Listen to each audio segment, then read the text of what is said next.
Hello students, welcome to our life science class. हम लोग पढ़ रहे थे सेल के बारे में, प्लांट सेल और एनिमल सेल। सबसे पहले हम सेल की डिफिनेशन बतलाए थे कि सेल क्या होता है। सेल जो है structural and functional unit of body, living beings का यूनिट है। ठीक है। उसके बाद सेल दो तरह के होते हैं, यूनिसेलुलर और मल्टीसेलुलर। बहुत से ऑर्गेनिज्म ऐसे होते हैं जिसका जिस्म सिर्फ एक खुलिये से बना होता है, उसे हम यूनिसेलुलर ऑर्गेनिज्म कहते हैं। अब बहुत से ऑर्गेनिज्म ऐसे होते हैं, एनिमल्स ऐसे होते हैं जिसका जिस्म बहुत सारे सेल्स से मिलकर बना होता है, उसे हम बोलते हैं मल्टी सेलुलर ऑर्गेनिज्म। इसके बाद सेल का कई तरह का शेप होता है, गोल, सिलिंड्रिकल, रॉड लाइक। ठीक है। फिर से ओवल शेप होता है। अब बहुत सारे सेल्स ऐसे होते हैं जिसका कोई शेप नहीं होता है, वो इरेगुलर शेप का होता है। उसके बाद सेल दो तरह के होते हैं, न्यूक्लियस के प्रेजेंस और न्यूक्लियस के एब्सेंस के हिसाब से। तो जिस सेल में न्यूक्लियस नहीं पाया जाता है उसे प्रोकैरियोटिक सेल कहते हैं, और जिस सेल में न्यूक्लियस पाया जाता है उसे हम यूकैरियोटिक सेल कहते हैं। और कल हम यही बतलाए थे कि सेल के अंदर में जो है बहुत सारे स्ट्रक्चर्स देखने को मिलते हैं। अगर सेल को अगर माइक्रोस्कोप में देखा जाए तो उसके अंदर बहुत सारे स्ट्रक्चर्स देखने को मिलते हैं। तो जनरली सेल में जितने सारे स्ट्रक्चर्स पाए जाते हैं उसको इज्तिमाई तौर पर हम लोग प्रोटोप्लाज्म कहते हैं। अब प्रोटोप्लाज्म जो है दो चीजों से मिलकर बना होता है, एक होता है न्यूक्लियस और दूसरा हिस्सा होता है साइटोप्लाज्म। तो कल हम न्यूक्लियस के बारे में पढ़ चुके थे कि न्यूक्लियस जो है सेल के दरमियान में होता है। न्यूक्लियस चारों तरफ एक झिल्ली से घिरी रहती है जिसे हम न्यूक्लियर मेम्ब्रेन कहते हैं। फिर न्यूक्लियस के अंदर जो है लिक्विड सब्सटेंस पाया जाता है जिसे न्यूक्लियोप्लाज्म कहा जाता है। फिर न्यूक्लियस के अंदर ही जो है एक गोल दायरानुमा एक स्ट्रक्चर पाया जाता है जिसको हम लोग न्यूक्लियोलस कहते हैं। और न्यूक्लियस के अंदर जो है बहुत जाल जैसा चीज जो है दिखने में नजर आता है जिसको हम न्यूक्लियर रेटिक्यूलम कहते हैं। अब हम लोग जो है किसी भी सेल के अंदर अब न्यूक्लियस को अगर बात दे दिया जाए, यहाँ पर देखिए प्रोटोप्लाज्म बराबर क्या है, न्यूक्लियस प्लस साइटोप्लाज्म। अब न्यूक्लियस के अब सेल के अंदर से अगर न्यूक्लियस को हटा दिया जाए तो जितने सारे स्ट्रक्चर्स जो बचेंगे उसको इज्तिमाई तौर पर हम साइटोप्लाज्म कहते हैं। अब साइटोप्लाज्म जो है ये इतने सारे ऑर्गेनेल्स, सेल ऑर्गेनेल्स से बने होते हैं, माने प्लांट्स माने एनिमल सेल हो या प्लांट सेल हो, उसमें इस तरह के स्ट्रक्चर्स पाए जाते हैं। जैसे सेल में माइटोकॉन्ड्रिया पाया जाता है, उसके अंदर गोल्गी बॉडीज पाया जाता है, और जो प्लांट सेल होते हैं उसके अंदर प्लास्टिक्स पाया जाता है। एनिमल सेल के अंदर जो है प्लास्टिक्स नहीं पाया जाता है। ठीक है। उसी तरह से सेल के अंदर में जो है सेंट्रोजोम पाया जाता है, सेल के अंदर में लाइसोजोम, राइबोसोम, एंडोप्लाज्मिक रेटिकुलम और वैक्यूल्स जो है पाए जाते हैं। तो ये सेल के अंदर में ये पाए जाने वाले स्ट्रक्चर्स हैं। इसको हम लोग हम लोग इसको अंग्रेजी में सेल ऑर्गेनेल्स भी हम कहते हैं। अब इसमें से हम एक एक को जो है मुख्तसर में थोड़ा थोड़ा करके पढ़ेंगे और उसके क्या फंक्शन होते हैं। जैसे सबसे पहले हम लोग पढ़ते हैं माइटोकॉन्ड्रिया। अब माइटोकॉन्ड्रिया क्या होता है, आप लोग किताब खोलिए, पेज नंबर देखिए, यहां पर पेज नंबर 52 देखो माइटोकॉन्ड्रिया लिखा हुआ है यहां पर। ठीक है, यह है माइटोकॉन्ड्रिया, यहां पर माइटोकॉन्ड्रिया लिखा हुआ है। ठीक है। तो हम लोग पेज 52 में माइटोकॉन्ड्रिया देखते हैं। अल्बर्ट कोलिकर नामी साइंसदान ने सबसे पहले 1850 में इसे देखा। इसका डिस्कवर किसने किया, अल्बर्ट कोलिकर सन 1850, और कार्ल बेंडर ने 1898 में इसका नाम माइटोकॉन्ड्रिया रखा। ठीक है। ये दो साइंटिस्ट जो है माइटोकॉन्ड्रिया के एग्जिस्टेंस के बारे में पता लगा कि सेल के अंदर में माइटोकॉन्ड्रिया बोलकर कोई एक स्ट्रक्चर पाया जाता है। ठीक है।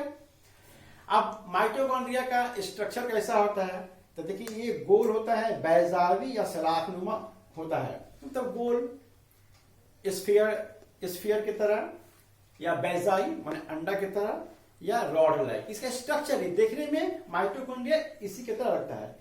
ये खुलिया के पूरे साइटोप्लाज्म में बिखरे होते हैं, पूरे जो है सेल के अंदर में बिखरे होते हैं। खास न्यूक्लियस के आसपास ज्यादा पाए जाते हैं, ये ज्यादा तादाद में ठीक न्यूक्लियस के करीब में होते हैं। तो ये वो सेल के अंदर में इसका लोकेशन कहाँ पर है, ठीक है।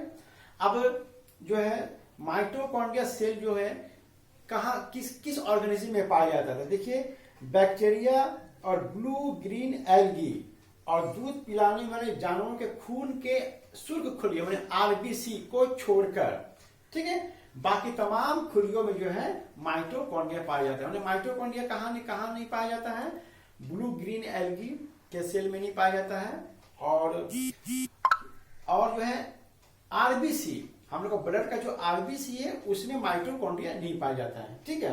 अब बाकी सब जगह ह्यूमन बॉडी में माइटोकॉन्ड्रिया पाया जाता है। इसका अब हम लोग फंक्शन देखेंगे कि फंक्शन क्या है। तनफ्फुस का अमल माइटोकॉन्ड्रिया में अंजाम पाता है। हम लोग का जो रेस्पिरेशन है, ठीक है, रेस्पिरेशन क्या है कि हम लोग जो ग्लूकोज, हम लोग जो कार्बोहाइड्रेट लेते हैं, फिर उसके ऊपर ऑक्सीजन के जरिए से जो कार्बन डाइऑक्साइड गैस और जो तवानाई पैदा होता है, इसी अमल का नाम रेस्पिरेशन है। अब ये रेस्पिरेशन का अमल होता कहाँ है, तो सेल में होता है। सेल में कहाँ होता है, सेल के माइटोकॉन्ड्रिया में होता है। याद रखिएगा कि रेस्पिरेशन कहाँ होता है, रेस्पिरेशन ह्यूमन बॉडी या किसी भी एनिमल बॉडी के जहां जहां सेल है, सेल के अंदर में जो माइटोकॉन्ड्रिया है वहां पर रेस्पिरेशन होता है। क्योंकि रेस्पिरेशन की वजह से बहुत ज्यादा लार्ज अमाउंट में हीट एनर्जी पैदा होता है, इसीलिए, और ये हीट एनर्जी माइटोकॉन्ड्रिया में स्टोर अप रहता है, इसीलिए माइटोकॉन्ड्रिया को पावर हाउस भी कहा जाता है। अगर पूछा जाए कि माइटोकॉन्ड्रिया को पावर हाउस क्यों कहते हैं, तो हम लोग कहेंगे कि माइटोकॉन्ड्रिया को पावर हाउस इसलिए कहा जाता है कि माइटोकॉन्ड्रिया के अंदर ही जो है अमल तनफ्फुस होता है, जिसकी वजह से बहुत कसीर जो है क्वांटिटी में जो है हीट एनर्जी पैदा होती है, ठीक है। तो यही इसका वजह है। अब इसके बाद हम लोग पढ़ेंगे 2 नंबर में गोल्गी बॉडीज। तो माइटोकॉन्ड्रिया हो गया, अब है गोल्गी बॉडीज। तो गोल्गी बॉडीज के बारे में देखिए, 1898 में कैमिलियो गोल्गी नामी इटालियन साइंटिस्ट जो है इसका पता लगाया था, ठीक है। माने गोल्गी बॉडी सेल के अंदर में पाया जाता है, इसका पता किसने लगाया था, एक इटालियन साइंटिस्ट था जिसका नाम था कैमिलो गोल्गी, और उसी के नाम पर इस स्ट्रक्चर का नाम पड़ा है गोल्गी बॉडीज, ठीक है। पौधों में और अदना तबकों के जानवरों में इसे डिक्टियोसोम कहते हैं। अच्छा, अभी देखिए यहां पर देखिए इसका स्ट्रक्चर दिया हुआ है, ये वाला देखिए, ये है आपका गोल्गी बॉडी, ठीक से देख लीजिए। अगर तस्वीर में साफ नजर नहीं आता है तो सामने किताब रखकर इसको देख लीजिए। गोल्गी बॉडी का ये है स्ट्रक्चर,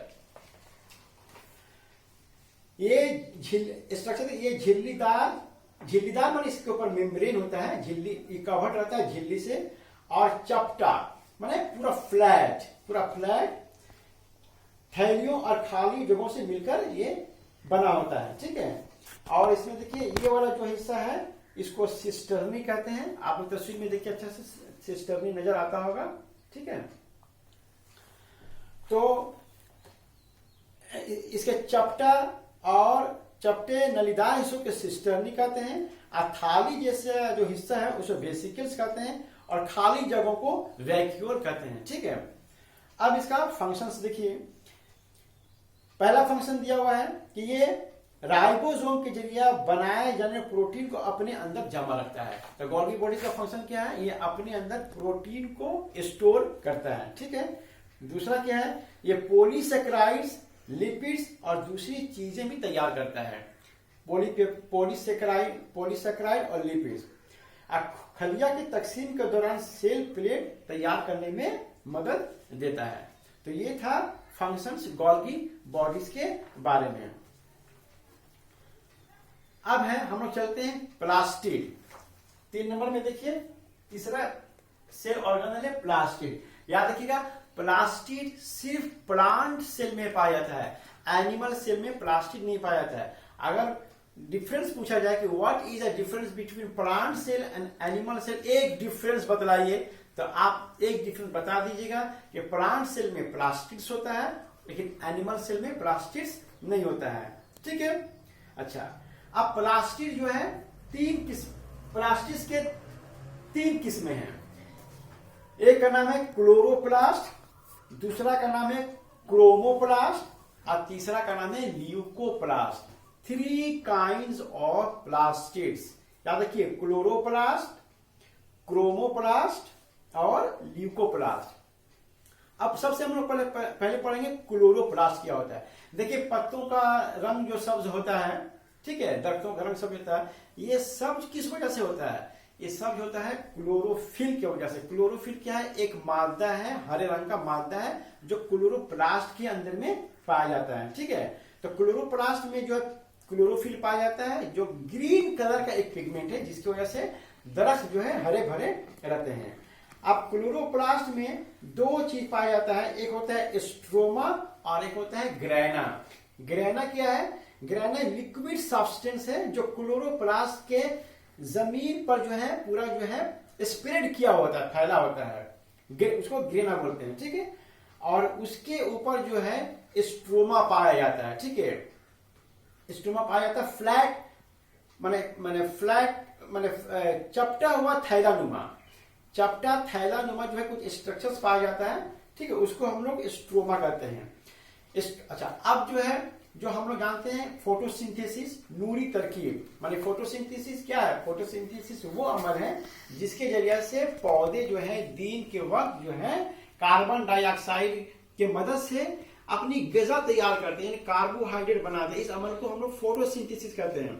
अब फोटोसिंथेसिस का अमल जो है माने 2 फेज में होता है, एक होता है रोशनी के मौजूदगी में और एक होता है अंधेरा में होता है। तो रोशनी के मौजूदगी में फोटोसिंथेसिस का आता है, क्लोरोप्लास्ट के स्ट्रोमा ग्रेना वाले हिस्से में होता है, ठीक है। फोटोसिंथेसिस का अमल जो है दिन के वक्त ग्रेना वाले हिस्से में होता है और